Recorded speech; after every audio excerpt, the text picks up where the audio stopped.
Hi, I'm Brandon Lucero, and you're about to experience the new way to thrive in business, entrepreneurship, and life by leaning into who you are, what you love, and standing up for what you want to create. Get ready, because this is where we go against the grain, say no to outdated society norms, and we say yes to change in order to create a happier, more fulfilled world. Welcome to the New Generation Entrepreneur Podcast.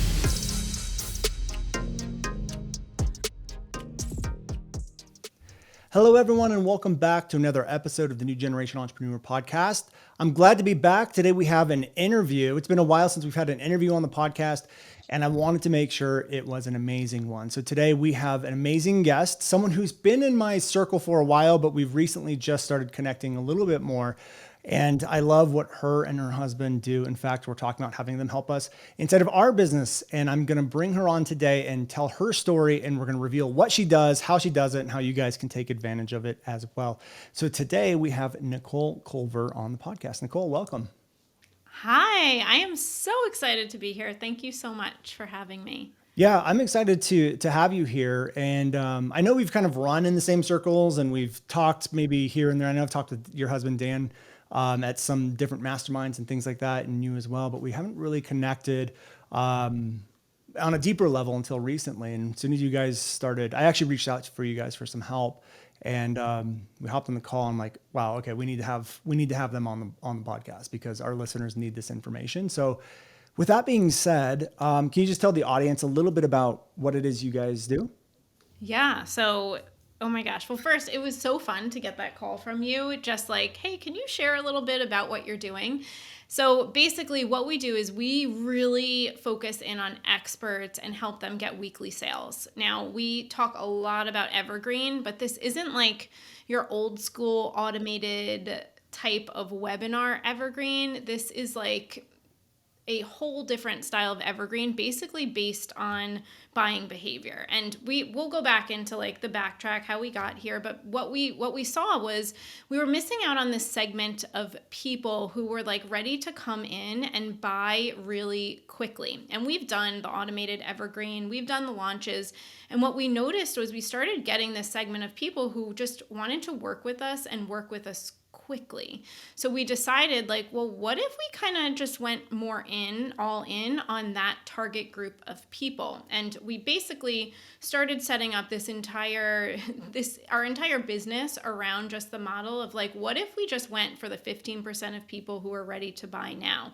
So for the past, since really 2020, we have spent like building out these vertical funnels and helping people generate weekly sales. We mostly work with experts who really are looking to either move away from the launch model or go from one-to-one to a scalable group program. And I work with, I'll just give a shout out to our clients because they are just amazing experts who really want to change the world. And I know that we kind of have that in common with your audience too. And we found that selling wasn't their most favorite thing to do because they were so like involved in their expert skills and they were so good at what they did. So we had to figure out how can we make selling easier, faster, and actually more fun and aligned for them. So we set out to do that a few years ago, and yeah, that's where we are now. I love it.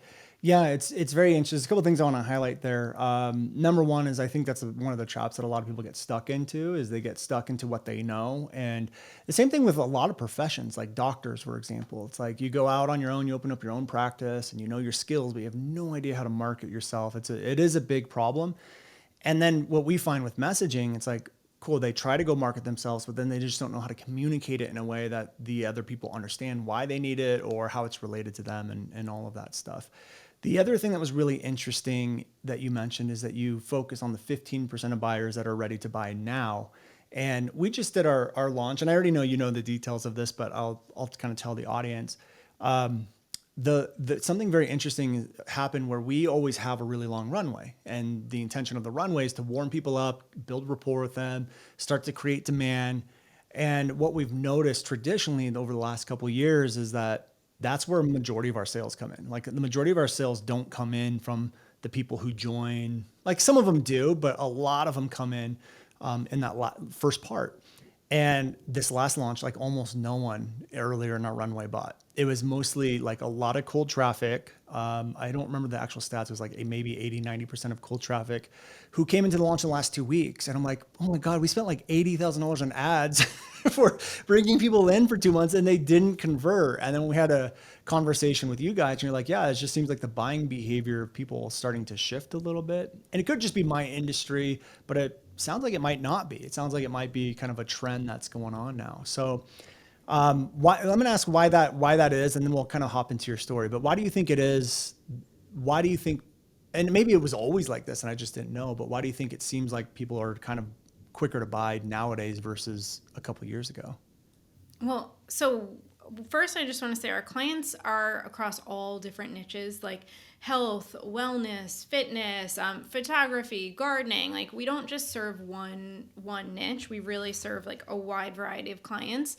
And what I think this is just my hypothesis that I've seen in my business and our clients' business is that the whole launch the idea behind the launch is set one on the business owner's timeline, and it involves a whole lot of waiting for the person who is consuming. And Right. Dan and I, who's my husband, have broken things down into three segments of consumers. There's the first segment who is going to be ready to buy right now.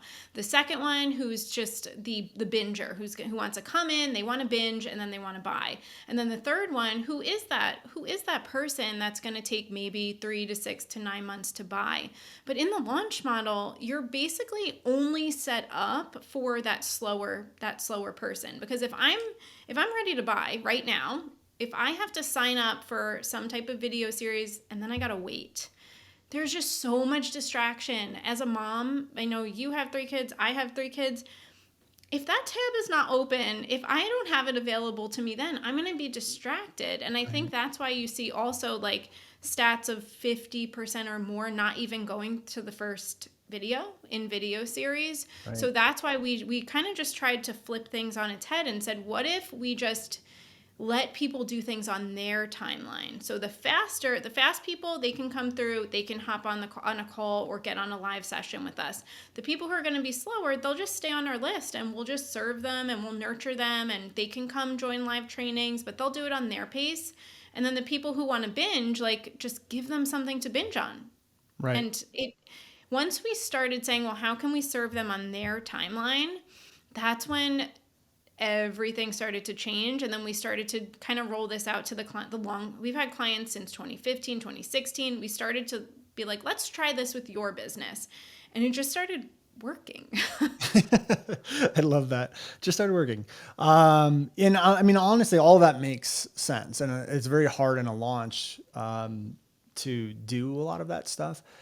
Do you think launches are dead, or do you think this can be combined with launches, or do you think people should just be, more aligned with a customer's timeline versus their own? Like, what's your opinion on all that?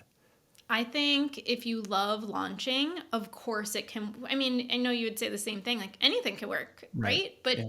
can we do it differently if you're going to do a 3-part video series and you have people on there ready to buy? Like, can we go a little bit out of the box instead of thinking of each of the entire launch needing to be, you must watch all 3 parts of these video series, you must watch the Q&A, you must have my long sales page. Can you just think about it differently? Can you just have people go to a checkout link after the first video? Can you say, like, email my team to buy if you're ready right now? Like, why do we need to do, I think, and that's when we get into trouble, when we just try to replicate what other people are doing and other Right. models. And I think people, I'm speaking in very broad Yeah. generalities, however you say that word, but of course it can work. And can we do it better? Like, can we just stop following one script that was set a lot of years ago that a lot of people have seen, and just like, I think that's when people get on the phone with us, they're actually seriously, I'm not joking, surprised that Dan isn't reading from a script and he's just like Wow. speaking to people. I can't tell you how many people in the past week have been like, it was so nice to talk to you. Yeah. You're a human, you're not reading from the script. And I think that is what people are missing. Yeah, I think so too. It's that authentic connection, the realness. Some of the things that we've developed over the last couple of years with messaging is that I just find that when you get more specific and more accurate in how you're describing a problem or why the problem exists, or even what you're doing to try to fix the problem, those are like the three main areas that I focus on in our program is like understand their problem so much that their subconscious goes automatically, oh my God, you're talking about me. Then when you describe what they're doing to try to fix it and what they did to cause the problem, what happens is you hit a whole new level of relevancy to them where and I always tell our students, like, the more that you show you understand someone's specific situation, the more they're going to have, the more the trust builds in your ability to fix the problem for them. And what we started to find is that, and I'm pretty sure it's the same thing with you guys, is that when you're able to communicate that way too, it's like, yeah, they're ready to buy, but they're also ready to buy from you. And they don't need 3 months. They just need, they're probably looking for help already. Like, who's going to help me? And when you demonstrate that you just understand exactly what they're going through, I can totally see why the buying behavior is sped up. It's because they're just like, I don't need to be convinced. I just need to find the person. And Mm-hmm. that seems like it's kind of what's going on now. But I love that it's all set up basically on three different timelines based on three different people's behavior. The slow people, I had a quick question on that. How long does it usually take? I mean, is it all across the board on how long it takes them to actually buy and convert? Or do you find like a generalized timeline of what it will normally take? I mean, I think it is. I think there's so many factors that come into place, but I will tell you that Dan and I have been in business since 2011. So we've done many different things going back Hmm. into that story. I would have told you in like 2016, 2017, oh my gosh, it takes our people so long to buy. It takes our Hmm. people 9 months to buy. And that was really what we thought, like 90% of our audience. But that's the way we were set up. We were almost like conditioning people to take that long Right. to buy. So I think it's so hard to give an answer. I think that there's people who told us 3 months ago, oh, I'm going to work with you in 2023. That's just when they feel ready. So I Right. don't think that there's one answer, but we're always looking at ways to speed things up and to say, like, how can we almost like collapse this and Right. make it faster? If people are going to take a week to buy, what can we do to incentivize them to take 3 days? So I think you can look at your average journey of your person and say, okay, what can we do to have different segments? So there are people coming in who are ready. Maybe there's then like the 2 weeks, the 6 weeks. And if you can if you can set your metrics and say, like, these are our three groups of people, the average time is going to be for these people to take a week realistically. Because even if you come in and buy, yes, we have people who buy in 24 hours, but realistically it's going to take like 3 to 5 days. And then I have people who are going to take 6 weeks, and then I have people who are going to take 3 months. And then you can develop your campaigns around that and see how you can kind of get them to move from one group to another faster. Does that make It sense? makes total sense. Yeah. And I'm sitting here going like, yeah, why didn't we start doing that sooner? And for those of you listening, we are going to start working with Dan and Nicole and getting this set up in our business. And Nicole will be a speaker at the NGM live event. So if you're a student, get prepared because if you're loving what we're talking about here, you're going to love her talk at the event. One of the things I wanted to, I still wanted, I'm like, there's so much stuff to dive into. I want to get to your story, but I have so many freaking questions.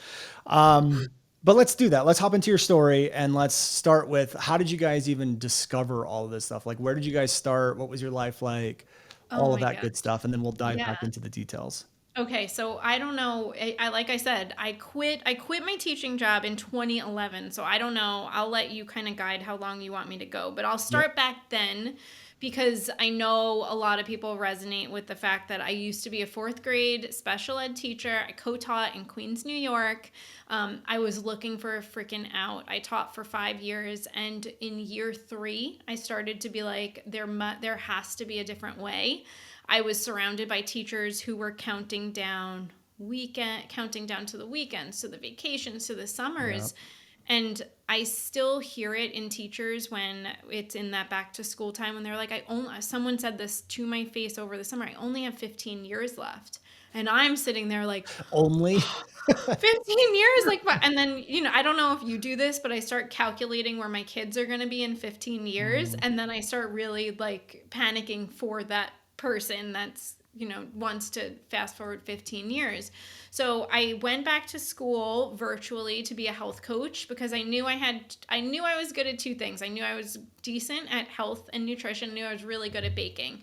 So in my fourth year of teaching, Dan and I made an exit plan that I would be able to get my health coaching certificate and I would launch a food business in mm. after my fifth year. And that was really key for us because it was strategic because in I think it was a New York thing, I could get all my loans forgiven if I stayed till year 5 in Oh, teaching. So I stayed till year 5. June, the last day of school hit, and I gave myself 2 months to basically figure out if I could make any sort of money having a food business and being a health coach. and what And was Dan doing at the time? he was working at a corporate job in the city. So Okay. that was kind of like our plan that I was going to go for it, and then he would kind of come along Right. after. So we had that two things that were really important. We had a safety net of his job could handle our finances, and I knew I was going to get my student loans forgiven, so we would be okay. Like even if I couldn't do it, we'd be okay. But I gave myself 2 months to over the summer to figure out what I was doing. That's where I learned so much about marketing because I went grassroots. We did farmers markets. I went door to door, which I hated selling. I had no skills. I had no selling skills, and I had to go into yoga studios, gyms, and basically get health coaching clients and get buyers for our food business. So that was like 8 weeks. By 6 weeks I knew I could do it, so I Right. called and quit. That was probably How one of did the scariest things I was gonna say, ever, how did that quitting my feel? job. It felt scary? um, so, oh my gosh, so scary because it was like so uncomfortable, confrontational. Mhm. And I didn't have any of these like personal development tools, skills Right. at that point. It was 11 years ago. So I quit August 15th and then started running my food business and health coaching business essentially full time. And just my goal was like, I just wanted to make $3,000 a month when I started. Like, that's all I wanted to make. I knew if I could contribute $3,000, I could change my family's life. So Yeah. that's like the mini story of how we started. Have you, when you said that set that goal for $3,000, did you set it as 3,000 in profit or just revenue? Oh, I had no idea. Yeah. I had no idea what any of it, I what any of it The meant. same thing with me. I'm like, my mark was 10,000 because Jacqueline wanted to quit and like stay home with the kids and all that stuff. So I'm like, I need $10,000. I remember when we hit $10,000 a month, I was like, where's all the profit at? I thought we were just gonna take home 10,000. You make 10,000, you take home 10,000. Yeah, I wish I knew the timeline. Like I wish and of course we could go back and look through, but 2011, like we didn't keep our books the way we keep them Right. now. But I wish I knew like when I hit 3,000, when I hit 10,000, when I hit all those like milestones. I don't know. I know in 2016, so we went all in. I went all in the food business. We went mass market. We were in Whole Foods, TJ Oh Maxx, wow. Home Goods, Amazon, Thrive Market. And a few years in, so 2011, I was like, let's do this. 2012, January, got pregnant with our first baby and was like, oh my gosh, I'm in a commercial kitchen with no air conditioning, Oh sweating my my God. butt off, having to wash dishes, clean up, like calling in my family to help bake the products. It was awful. So that was like our first soiree into outsourcing. We got a commercial, a contract manufacturer. We drove up to Vermont, left Olivia by the time she was born for 2 days to go meet this team. I could tell, I mean, I know we all have horror stories, but we Right. basically delegated the product, the food business. And that was one of the first keys of just like, wow, food business, your profit margins, because once you outsource that, where's all your money going? Right. It's going to them to make the product. So that was like 2012, 2013, and that's when we started doing coaching and consulting basically to make up from all of the money we were pouring into this food Yeah. business. Wow, that's crazy. I didn't realize you guys were in all this. I knew you had like a health business and a product, but I didn't know you guys were in that many stores. At the peak, what do you think your revenue was in that business at the peak of it? That's a really good question. So we were doing six figures, but it was not like it was barely profitable, like Mm, barely profitable. And we were at the point where we were going to take on a partner who was actually one of my health coaching clients, and her husband just really took a big affinity to us. And we were about to take on partnership in them, and they were going to give us $30,000 to buy into our company. And it was one of those, like, thank goodness, the universe stepped in, and we were about to go up to like sign the papers. They lived in upstate New York, and there was a tornado watch oh, wow. for where they lived. And literally, they called us and they're like, you can't come. And when they called, I was like, oh, oh no, no, we are not supposed to do this. And we backed out. And that was kind of like the first inkling of like, this isn't really where you're gonna, I always say where you start is not where you're gonna end up. So don't stress out about the start I say as the much. exact same thing, almost Do you? word for word. I always tell Oh, our students like where you start is never going to be where you end, but you have to get mhm. started in order to get there. And it's the exact same Yeah. thing. And that's I actually wrote that down. I'm like started as health coach. I was like, okay, didn't start there. Let's talk about that lesson there. And here we go. Yeah. That's So awesome. we had been doing coaching and consulting, and it took us like struggle bus, like even though we were making money on paper, no, not on paper, but to everyone else, it looked real good. Like we had an Right. Instagram following, we had an online, we were selling through our website, we were selling through Amazon.com. Like our marketing skills were great, Right. and our profit, we were running Facebook ads since I still have the screenshot of our first like ad, because we've been doing Facebook ads for so long. But on paper we were like getting crushed every single month. And Right. finally we reached, to fast forward kind of through it, in 2018. It was February 2018. I was pregnant with our third daughter. Her due date was February 28th. She didn't come till March 6th.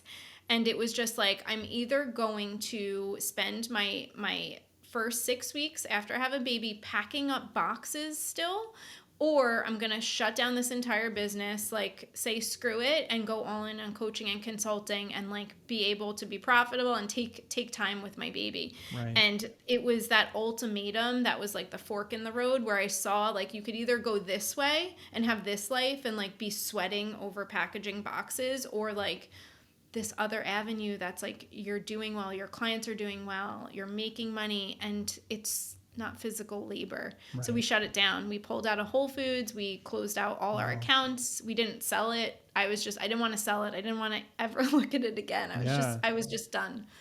Yeah. This is my was my next question was did you guys end up selling it? But you just shut the doors and moved on to consulting, it sounds like. Hmm. So when you moved on, well, first of all, how did that feel? Like shutting it down? Was it another Oh, scary moment? Was it it like a was it was first like a death, right? Because a part how I literally like how I birthed entrepreneurship was through that. And in hindsight, you wouldn't change any of the lessons, but it really should have happened much yeah, earlier. Like it it hurt like every month not seeing the profit that we wanted, and just like felt like you're bleeding, right, every single month. If those of you who have been there, you know what that felt like. And the weight of the consulting business, it was so heavy because it had to carry the right. other business, which is, don't do that, it's awful. Tell me So that. How did when we so closed, describe to me that process of starting it. What did you guys start with? What were you consulting on? Was it just marketing, Facebook ads? Like what were you guys consulting on? yeah, so it was because we had the stores, like we were in stores, and I was literally doing, samples. When you see those people at Whole Foods, I was doing that, and we also had other people doing that for us. But then we had a website, and we were like running traffic to freebies, and we were doing health challenges to sell the product. So other people just started asking, other food businesses started asking, actually other we so it was kind of genius because we had other food bloggers writing recipes for us, and then they were promoting, and without being affiliates, like they would just promote for us Wow. because they were doing the recipes.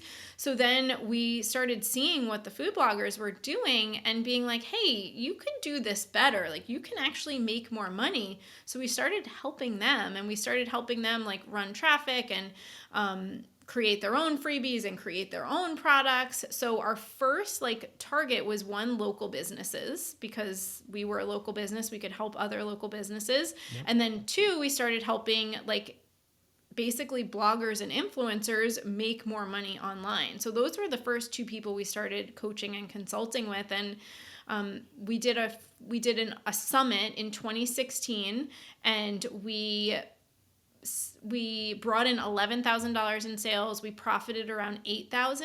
And that, when we did that in 2016, I still have clients who came to that, who are Wow, still that's with us. crazy. Um, but that's when I should have been like, wow, we profited $8,000. We spent $3,000. What are we doing in the food business? We didn't, but that was kind of like the start. That was the first big thing we ever did. It was, I think, pre-sale was $47. We did 11,000 in sales, 8,000 in Yeah, profit. that's awesome. And then, so where did you guys go from there? How did you go from, helping the health coaches and the food bloggers and all those people to what you do now? How did that A transition very happen? windy road. It sounds about um, right. Sounds right. like my path as well.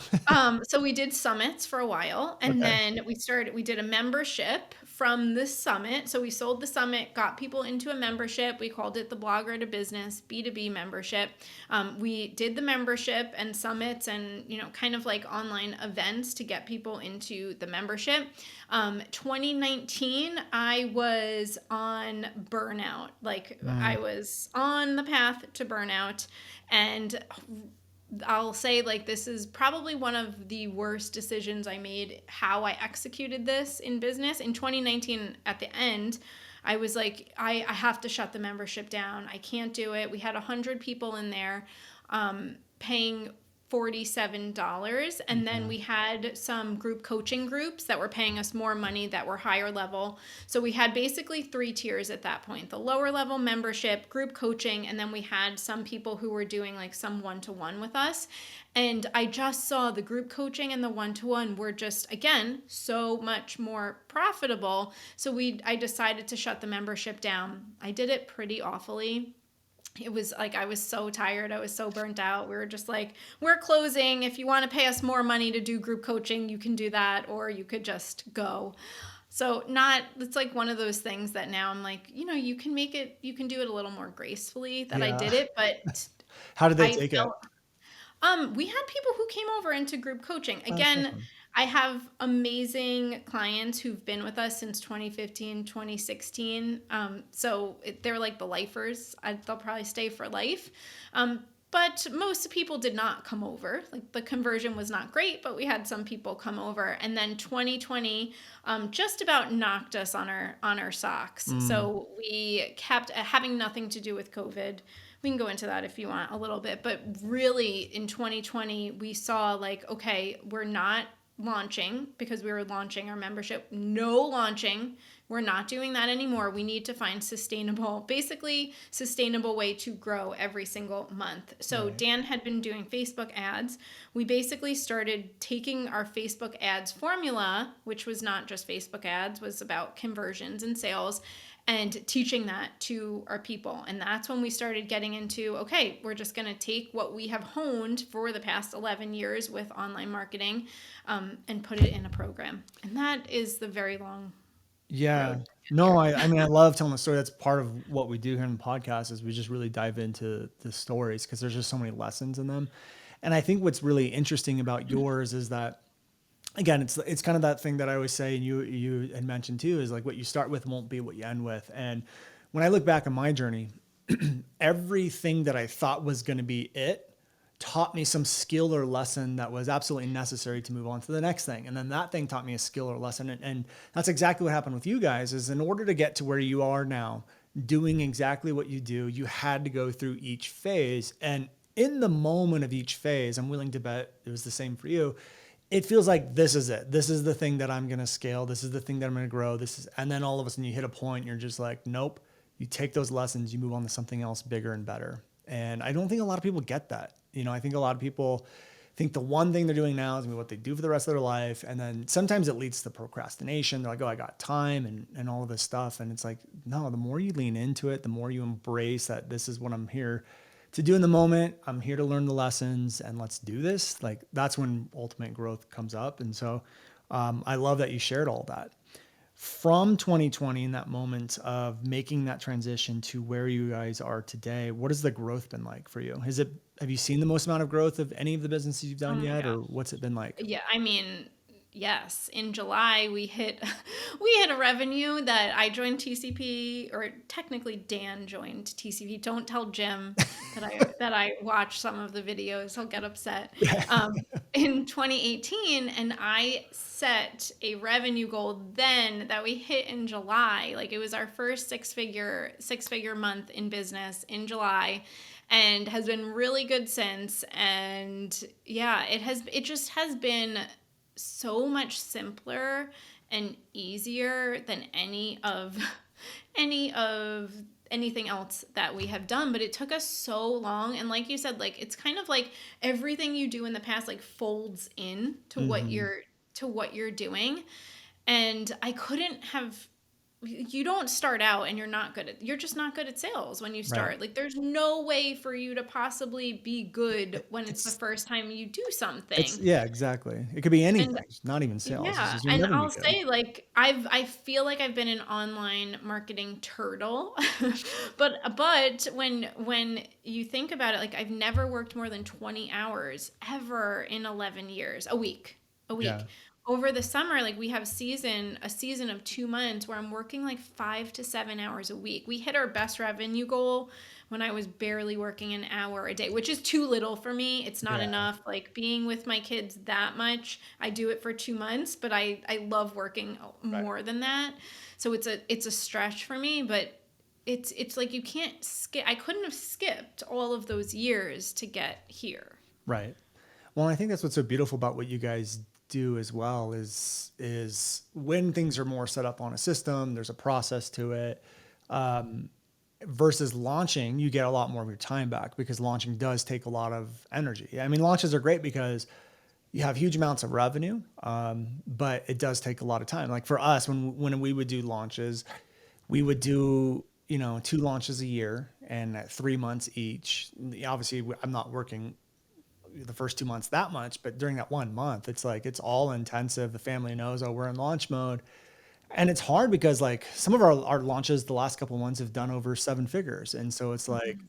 man, do I really want to give up that revenue? But then seeing people like you and some other people that we've been kind of talking with as well, it's like they're hitting, launch revenue per month, like you said, $100,000 in July, while working a lot less. And I'm just like, for the last year, I've just been like, man, we need to make that transition. And it's kind of hard to make like at least that's the story I'm telling myself is that it's kind of hard to make that transition. But for us personally, it's been like writing on the wall because it's every time I go talk or I speak or I'm on someone else's podcast, we always get DMs like, how do I buy? What do you sell? I don't see anything available for sale. And it's like, why are we not taking advantage of that? And it seems like when you're more on this like evergreen process, it does seem like you do get your time back. So how is it that you can have like in July you said 5 hours a week? How is it that you're working 5 hours a week? For me, I get the sales part because a lot of that can be Mhm. mostly automated, but to me, it's more of the question of the fulfillment part. Like, how are you fulfilling on Yeah. everything while working low hours? Yeah, I love this question. This question gets me really excited, but I want to answer a question you didn't ask Okay. about the when you're speaking. And for me and like our company, we want, and I'm not saying you're not doing this. I just Yeah. want to show you kind of like the juxtaposition on it. When someone says to me and comes up to me and is like, "Can you help me?" like, I want to be able to say, yes, I can help you. And that's Right. where sales can be so much more simpler. It's just like, it's literally a conversation where you're like, hey, I help you with this. Can you help? And then they say, whoa, can you help me? Yes, I can help you. It's literally that simple, and that's what we try to boil it down to in our business, that every person who comes in just feels taken care of. And if someone walks up to you and they're your perfect, I'm talking about perfect, your perfect ideal client, and they're in pain, like, don't you want to be able to say, Right. I can help you, and I can help you now, you don't have to wait? So that's the question you didn't ask. And then the Right. fulfillment side of it, I feel like we've made it simple. As far as again, our goal with our clients is for every client to feel completely and fully taken care of and seen and heard. And we talked about this when we chatted before, but I want every person to feel like I know what you do and I can help you. Very simply is that for me, I'm showing up, physically showing up 1 to 2 hours a week, every week. So that's where my 5 hours come from, is I Okay. do a coaching call I just got off it. It's 12 o'clock. So that is my definite. I'm showing up to that call. And then I have basically every other week, one more call. So that's 2 hours a week. That's all I'm showing up for the group. Of course, I'll answer questions in the Facebook group, but that is maybe 15 minutes. We have other coaches who support our clients other days of the week. And then our key person that deserves a huge shout out is our client success team member, who her name's Jess. She is really making sure every person fills out. We have a weekly data tracker, which Okay. basically is to just keep track of our clients. They submit what they did for the week, they submit their wins, they submit milestones. We have pre-checked milestones, and she's just communicating with them. Hey, did you fill out your data tracker? Hey, I saw you filled out a data tracker. In there we have like, what were your wins, and what are you stumbling on? And then on Tuesday, that would be one more hour, which isn't even always an hour. We have a client success team meeting where we go over every person who submitted the data tracker, every person who's shown up, and every person who's falling through the cracks, who hasn't shown up for a while. So that is max 3 hours in the group. Okay, that makes sense. So you're relying a lot on team as well. So like, because if you didn't have that success manager, you would, like, you or Dan would have to be doing that. And so it sounds like 100. you're just delegating a lot of those tasks, the tracking, things that don't really need you to be there, to team or system or processes. Yeah, And that's and what it it sounds like. doesn't, honestly, like, once you have the system, it's a Google Doc. I'm Yeah. very, very low tech. It's a Google Doc, and we have an automated email that goes out once a week that's like, hey, it's your time to fill out the data tracker. The Facebook post gets put up, and then we just have a system for it that she goes through and she monitors it. And it's like a few hours a week on her part. It's not much time. Gotcha. Okay. Yeah, that makes a lot of sense. I mean, we have that in as far as having someone who's in charge of everything after the sale within our business. But I think as we start to move more into like an evergreen model, we're gonna have to have another person there too, because we still have our main program that we launch and a big burst of students coming in, but that makes a lot of sense. And I hear James say it all the time, something along the lines of like, you can't fix what you don't track or something like that. So if you want your students to have success, you better be tracking their success, keeping them accountable and all of that good stuff. So it makes a Yeah, lot of, and I mean, you know how it is in your brain. For I used to be more like this, but I was kind of like wired that I wasn't doing good enough, or that mm, nothing I did was enough. And so I work with our clients to retrain them. And part of the way to retrain them is to actually see what they did in the week and be like, wow, I did do a good job. Wow, I actually did we have people who say, oh, I thought I didn't make any sales until I filled out this data tracker, and then I remembered I did. So it's kind of like your brain is telling you, hey, I didn't do that good this week, I didn't make that much money. And I know a lot of people that come in through us, they tell themselves this story of, I'm not doing enough and I'm not making enough, just because they're not tracking it. So right. literally, just by us getting them to look at their week in sales and look at the actions they took, gets them to feel better. It makes a lot of sense. And to me, what it looks like or sounds like is instead of letting their belief machine run crazy, you're bringing in reality. Mhm. Here's really what happened. Now, is that belief machine, your head, telling you the truth, or is it not? And a lot of the times, and you and I know this, that the reason why people don't see success is because they let that belief machine go crazy and they never bring it back down to reality and what the facts are. And it sounds like you guys are able to do that with these trackers and the process and system you have, which is amazing. I love that. I don't even think we have something to that level inside of our business. So I'm like taking my own notes. I'm like, okay, let's get this set up And the in our own other business. thing, the reason why the Evergreen and the weekly sales is so good is because even if you have a week where you're like, oh, okay, I didn't make as much money as I thought, or I didn't take as much action in sales, you're only ever 1 week away from changing. When you're in a launch, you're like, you get to the end of the 3 months and you're like, oh, if you didn't meet the goals or your expectations, then you have like 3 month guilt of just like Yeah. everything for 3 months. But that's why I love Evergreen, because you can kind of retrain yourself a little bit faster into having those wins because you're only 1 week away. I love that. And I think, and I'm guilty of this too. I think the way most businesses run is you actually look at your revenue monthly. And so you do monthly expenses, monthly revenue. And if one month's really bad, you're like, oh crap, like I have to get my act together this next month. But with weekly and having a process that's always bringing in sales, you can do it weekly, Mhm. gives you a lot more pulse of what your business is actually doing and what needs to improve. And I actually think it's kind of great too, because tracking all of it from week to week to week, it allows you to zoom out too. So if you do have a bad week, but you go collectively over the last 5 weeks or 6 weeks, like look at the total amount of revenue, kind of stops again that your brain from just going into flight or fight mode or fight or flight, whatever it is, mode, and allows you to be a little bit more controlled and grounded inside of your business too, which I think Yeah. is great. So you're making less emotional decisions and more like database grounded Yeah. And decisions. if you do, I mean, I think you and I could both nerd out on the data and everything for forever, but if you have a week where you didn't have sales, then the cool thing is once you start doing this for, you know, 12 weeks, 16 weeks, 18 weeks, you can see the trends and then say like, "Oh, well, what did I do this week where we did have 5 sales? What Right. did I do? What did I talk about? Where was I on Instagram or was I, because literally everything we're doing is trackable. We look at the email, like we literally say, well, what email did we send out? Because that email must have been really good. And Right. then you can repeat it and it just gives you more data.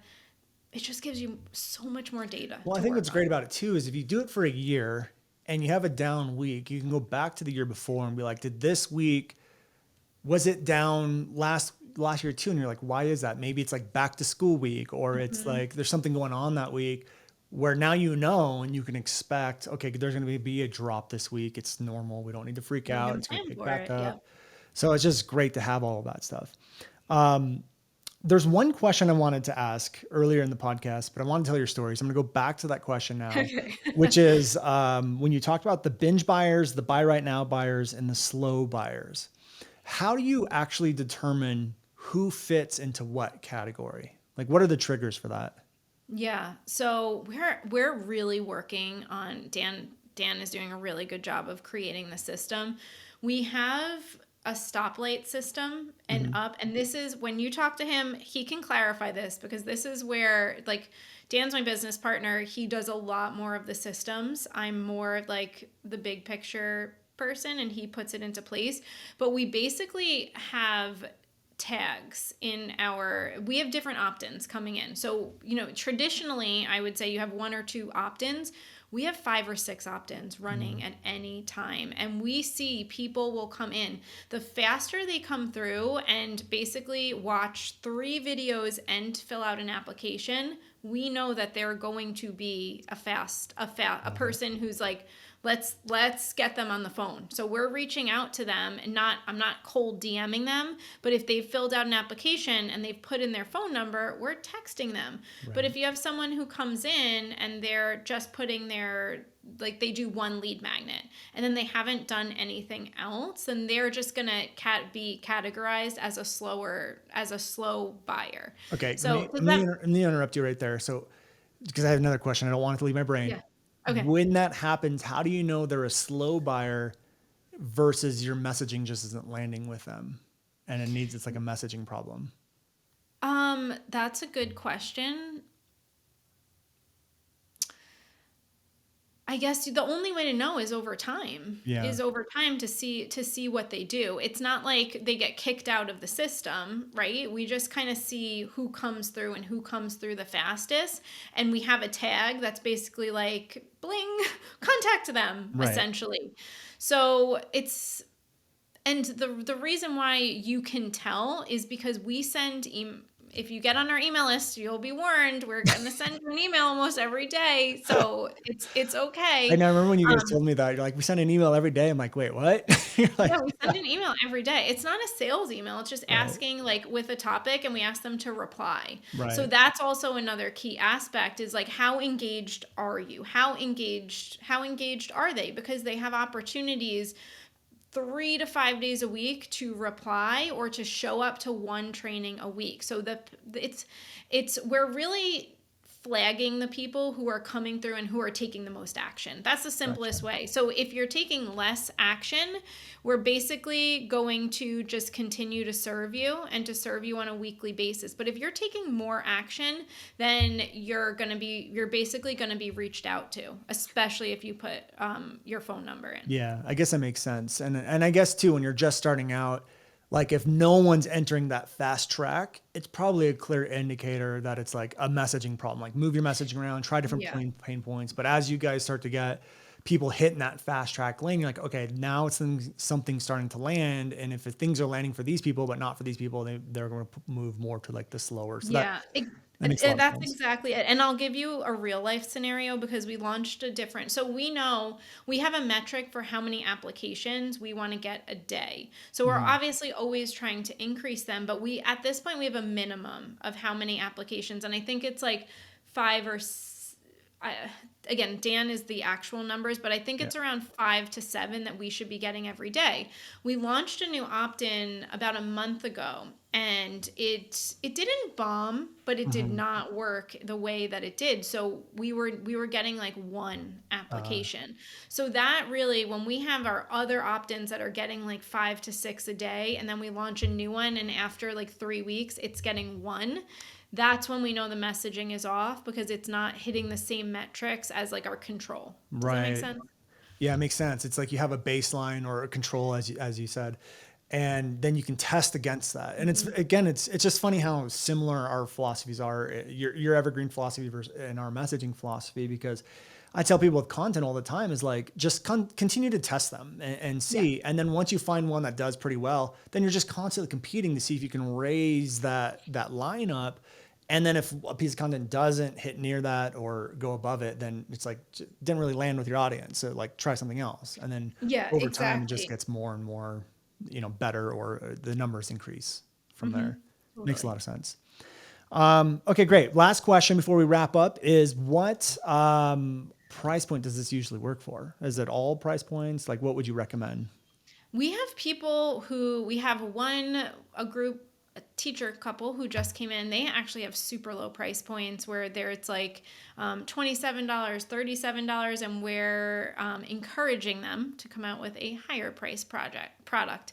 Yeah. So we really like this to be in like the $1,000 up range, but we do Okay. have people who come in and they start where they're comfortable, where because we're also, to give you our philosophy, we are trying to help our people hit their goals as fast and sustainably as possible. So if we have someone who wants to come in and they want to get to 20K or 30K in a month and they have a $17 product, do math. We Yeah. know what it's going to take to get there. Now, Right. our clients who came in with a product, they within 24 hours they made $1,000 on a $17 product with their current audience That's using crazy. what we taught them. They have a large audience though, so it's math. Right. So when people come in, we help them do like, okay, what is the fastest path that you believe you can get to? So like if I have a person who's doing a $17 product and I want them to sell a $5,000 thing, we're probably not going to make that jump right away because Right. the confidence in the sale is going to chances are going to be a little lower. So we like to do easy math. We want to help you get your quick win. So if you want a 20K month, like, can we create a $1,000 product that's going to deliver a great result that you could sell to 20 people a month? Or can we do a $5,000 product and sell to 4? Like, that's Right. cool. So it's not that there's any right or wrong. We just want to help you get where you want to go as fast as possible and have the numbers make sense. If you have a 100-person email list and you want to make 20K, a $10 product, it's going to take you a while to Yeah. get there. It needs some work. It Yeah. needs some foundational work coming in. All right. Well, I love it. And I appreciate you sharing so much of your story with us today and giving us such an inside look of what you guys do and how you do it. For all of you NGM students, Nicole will be a speaker at the NGM event, which will be in early November. So we'll be sending details out on that if we haven't already. And yeah, I like to end every episode that we do or guest episode asking a couple different questions. I haven't done it in a while. I kind of forgot. And then in the middle of this, I was like, oh, I forgot I just stopped asking these questions. So I can only remember like 3 of them off the top of my head, Okay. but can we do some rapid fire questions Yeah, before yeah, we wrap up yeah. here? So And fun. before we do that, where can people go to learn more about you and what you do? Instagram is the best and easiest, and it's just my name, Nicole Culver. Okay, cool. And you guys have a podcast too, right? What's the podcast name? It is called The Shift Show. A lot of people like to joke with me that it's the other S word without the F, but it's called The Shift Show. Funny story. When we did our biggest launch ever, we had like 25,000 opt-ins or leads into this launch. And one of our phrases is shift perspectives. And I sent out a PDF to everyone with shift perspectives on it. And I Oh, no. forgot the letter F. It went out to 25,000 people. And Wow. yeah, no one said anything though. It was mind boggling. Like either people aren't reading this or they don't care or they know my stance on typos and they're just too afraid to Oh, say anything. So oh, well, I can match that too. Really quick, really quick. We just last week, this was like 3 days ago, our best performing funnel that literally people come in and buy within 24 hours. I was trying to funnel hack like last week. Why is this working so well? What is going on? Went in, the content video that I mhm. said that I was giving away was wrong. No one no one ever told us that it was the random video on the page that had nothing to do with the opt-in. Oh my Um, gosh. and I was like, this has made us so much money, and this video is That's the wrong. thing is like sometimes the audience just doesn't know. They just expect like, oh, this is what it's supposed to be. And Yeah. I tell our students that all the time too, is like, stop getting into perfectionism because the only one who's going to know it's not perfect is you because you're the only person who made up a definition of what perfect even is. They Hmm. don't know that. Just effing put it out there and see what happens and then learn from it and move on. And it's just like, I don't think people understand that action is the like fast action. Even if you put the wrong video on there, you Yeah, have a curse word in your PDF is going to be better than it's fine. nothing. It's Because all fine. we did $1.6 million in that launch, and I literally sent out a PDF that had the word shit at the top of it. At the top of it, we were just fine. All right, so rapid fire questions. Do you believe that entrepreneurship should be taught in schools, Oh my gosh, yes, of course. and why? I feel like some of these things are just life skills. Being able to sell something that you believe in. Like, Yeah, I think I so. think entrepreneurship is. I agree with you. It's like personal development on Mhm. steroids, and a lot of the lessons that you need, like critical thinking or how to shift your perspective or all that stuff, take risks, learn Build finances, resilience. resilience, yeah, all of that stuff is absolutely vital. And it's interesting because I always ask, and like when I was asking this question on the podcast, almost every single entrepreneur said yes because of the skills that it learns. Like Mhm. some have even said, I don't think entrepreneurship should be necessarily taught, but the skills that are required to be successful in entrepreneurship should be taught. So very interesting. Okay, next question. What would you say is the biggest moment in entrepreneurship, like the most powerful, biggest, memorable moment where you're like everything shifted from there? What was that moment for you guys? Oh my gosh. You're making me leave on like a heavy note here. In 2020, we had this insane. My mom got breast cancer. Dan's dad died Oh my within weeks gosh. of each other. And it was one of those moments where we were like, we must figure out a better way. We cannot continue to do things the way we were. We need to be there with our family. COVID, it was also COVID Yeah. happened. It was like this trifecta that came in, and we were like, that's it. We basically like dropped the notebook and we're like, we will figure out how to do this better. So that hands down. Yeah, I find that to be true too. Is like those hardest moments is what causes the most growth in business. And as long as you look at it that way too, I think you and I both been through so many of those moments that like anytime it's getting hard, we're like, okay, this is great because it's causing growth. Kind of like what I'm going through right now is like our last Mm-hmm. launch didn't do well. And I'm just like, oh, man, because I depend on that money. And so I was like, well, it's causing so much change, like change we've been talking about doing for over a year and just haven't. So I'm, grateful that it did happen that way. Last question is heart or head? How do you make more of your decisions? That's such a good question. I mean, I want to say both because sometimes in my body I can be too emotional and I need to Mm, pull back from it. And I try and look at it as like, okay, if I was answering, this is one of the weird things that I do. If I was answering to my future self, how would I make this decision? right. So I think it's a mix of both for me because if I'm at all emotionally heightened, I will not make a decision. So I Mm. need to wait to come down from that. And then I kind of check in with both and see if it's right. That's amazing self-awareness that you have, that you know that that's how you should be making decisions and how you do make decisions. So I love that. Oh, Nicole, thank you you're again for welcome. coming on to the podcast. I appreciate you being here. Everyone listening, make sure if you are a student that you do show up on, I don't remember the dates, but in November, whenever our live event is, Nicole will be speaker. We have amazing speakers lined up for you guys. And for those of you who want to learn more about this, go visit Nicole's Instagram and her podcast as well. So Nicole, thank you guys. And for everyone, we'll see you guys on another episode. Take care. Thank you. Hey guys, thank you so much for checking out another episode of the New Generation Entrepreneur Podcast. If you enjoyed this episode, go below, hit the subscribe button, and make sure you click on that bell icon and get notified every time we drop a new episode. Now, if you're looking for the show notes, we have them linked underneath this video, as well as our social media handles and some links to free training and offers that we drop from time to time to help you guys even further. So go check those out if you're interested, and thank you so much for tuning in to the New Generation Entrepreneur Podcast.